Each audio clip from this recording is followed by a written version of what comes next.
अभी एक बच्चा था, वो 10वीं में पहुंच गया, 10वीं में, कौन सी क्लास में, 10th क्लास में है, उसको इंग्लिश तक रीडिंग नहीं आ रहा है, इंग्लिश तक रीडिंग नहीं आ रहा है। तो क्वेश्चन ये बनता है, पहला क्वेश्चन पेरेंट्स से, आप क्या कर रहे थे अभी तक? बच्चा आपके साथ रहता है ना, और आपको मालूम नहीं कि उसको पढ़ने नहीं आ रहा है। आपको पढ़ने नहीं आ रहा है तो किसी और से पढ़वाओ, हफ्ते तो हफ्ते में आप किसी को बुलाओ, ले बेटा जरा चेक कर ले इसका, इसको आ रहा है कि नहीं आ रहा है। क्यों नहीं कर रहे हैं आप? 10 साल निकल गए, आपको नहीं मालूम कि बच्चे को पढ़ने आ रहा है कि नहीं आ रहा है। और दूसरा प्रश्न ये है, 9वीं से 10वीं इसको पास कैसे कर दिए? स्कूल वाले इसको पास कैसे करें जब इसको पढ़ने ही नहीं आ रहा है? तो क्या लिखा होगा एग्जाम में, एग्जाम में क्या लिखा होगा? और इसका ओरल टेस्ट में क्या दिया इसने, ओरल टेस्ट में क्या रीडिंग किया इसने, तो इसको पास कैसे हुआ? आप ये सवाल अपने स्कूल से पूछिए ना। बस आप खुश हो गए, मेरा बेटा 9वीं पास हो गया। क्या करोगे पास होके? क्या करोगे पास होके? जब कुछ आता ही नहीं है तुम्हें, अब आ गए हो बोर्ड के एग्जाम में, अब तुम्हारी नानी याद आएगी। अब दिखाओ, अब इस स्कूल का टीचर तो है नहीं, आगे पीछे कर रहे, उसने पास कर दिया। स्कूल वाला जो टीचर है, उसके ट्यूशन में तुम पढ़ने जा रहे हो, चापलूसी के तहत तुमको पास कर दिया, क्यों? तुम उसके ट्यूशन में जाते हो। आजकल ये भी एक ट्रेंड चालू है कि स्कूल वाला टीचर ही पढ़ा रहा है ट्यूशन। बच्चे वहां पे क्यों जा रहे हैं? अच्छी पढ़ाई होती है इसके लिए? नहीं। वो सर अच्छा पढ़ा रहा है इसके लिए? नहीं। वो सर अच्छा पढ़ाता होता तो मैं बोलता हूँ स्कूल से उससे ट्यूशन खोलने की जरूरत ही नहीं पड़ती। और बच्चा ट्यूशन जाता ही नहीं, क्यों? स्कूल में अच्छा पढ़ा रहे हैं तो कहाँ जाने की आवश्यकता है? अब स्कूल वाले सर के पास बच्चे इसलिए जाते हैं, क्यों? पास हो जाएंगे। क्या हो जाएंगे? पास हो जाएंगे। स्कूल से जो 20 मार्क मिलता है हमें वो मिल जाएंगे। ये चापलूसी हो रही है। एक ही प्लेस, एक ही जगह, एक समय अलग अलग, एक ही बुक, पढ़ाने वाला भी एक ही बंदा है, एक ही चीज को 2 बार पढ़ाएंगे, 2 बार पैसा लेंगे आपसे। ये हो रहा है और आप दे भी रहे हैं, स्कूल वालों के पास ट्यूशन भेज रहे हैं। जब जो बंदा स्कूल में नहीं पढ़ा पा रहा है वो ट्यूशन में क्या पढ़ाएगा? जो बंदा स्कूल में नहीं ठीक से पढ़ा रहा है, ढंग से नहीं पढ़ा रहा है, वो ट्यूशन में क्या पढ़ाएगा आपके बच्चे को? आप अपने आप से पूछिए ना। जिस बच्चे को सुबह नहीं समझ आ रहा है, जो मैथ का क्वेश्चन, गणित का क्वेश्चन है, उसको सुबह स्कूल में नहीं समझ में आ रहा है वही बंदे से, तो वही बंदा जब शाम को वही क्वेश्चन को पढ़ाएगा, समझ में आ जाएगा? इतना क्वेश्चन आप नहीं पूछ सकते अपने आप से। और आपका बच्चा वहां पर जाना क्यों चाहता है?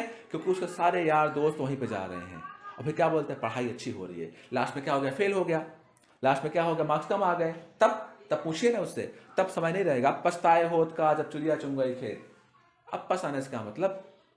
वो इतना बड़ा नहीं हो गया है कि अपने लाइफ का डिसीजन खुद ले ले। बड़े आप हैं, आप सोचिए क्या सही है क्या गलत है। तो आज 2 ही रिक्वेस्ट है। पहला ये, अपने बच्चों के साथ समय, थोड़ा सा टाइम स्पेंड करिए, हफ्ते 2 हफ्ते महीने में कहीं लेके जाइए बच्चों को घूमने के लिए।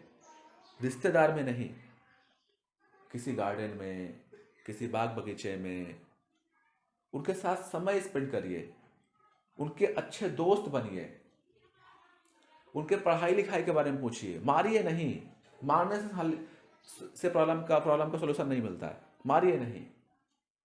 हाँ, डर होना चाहिए, डिसिप्लिन तो होनी चाहिए बच्चों के अंदर, डर होना चाहिए आपका, बट मार कुटाई नहीं। बच्चे ढीठ हो जाएंगे।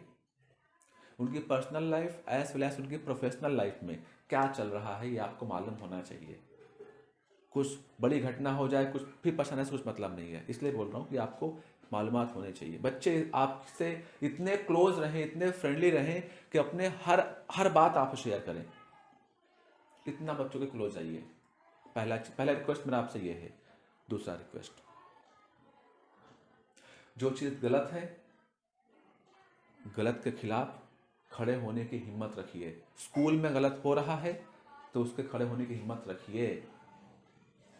ट्यूशन में अगर नहीं पढ़ा रहे हैं तो आप आगे कंप्लेन दीजिए, स्कूल में भी आप ऐसे ही करिए। तीसरा रिक्वेस्ट ये है, लाइफ में कभी भी किसी भी स्कूल के प्रिंसिपल या टीचर के पास ट्यूशन मत भेजिए।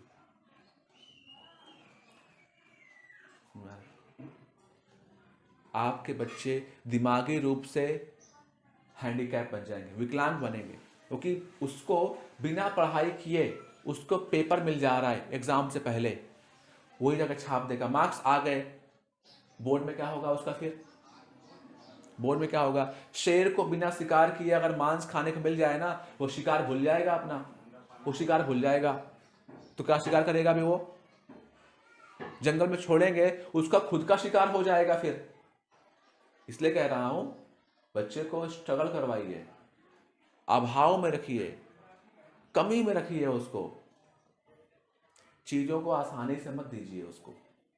तो स्कूल में यही होता है, जो ट्यूशन में पढ़ाते हैं, स्कूल वाले ट्यूशन्स में यही होता है। क्या होता है? बिना हाथ पैर मारे, बिना मेहनत किए बच्चों लोग को अच्छे मार्क्स आ जाते हैं। हाई स्कूल में जो टॉपर्स रहते हैं, जो स्मार्ट रहते हैं, और बच्चे जो कहीं और पढ़ते हैं या फिर खुद से पढ़ते हैं, उनसे मार्क्स ज़्यादा आ जाता है। कॉलर टाइट कर लेते हैं, मेरा मार्क्स तेरे से ज़्यादा आया हुआ है। बोर्ड में क्या होता है? इसलिए ये 3 रिक्वेस्ट आप मानिए। आपका यहाँ पर आने के लिए आपको बहुत बहुत धन्यवाद। एंड आई होप कि आप लोग आज से ही, अब से ही आप लोग अपने बच्चों के क्लोज जाएंगे, बच्चों के आप नज़दीक जाएंगे, बच्चों से के साथ थोड़ा सा समय स्पेंड करेंगे। थैंक यू सो मच यहाँ पर आने के लिए। Thank you.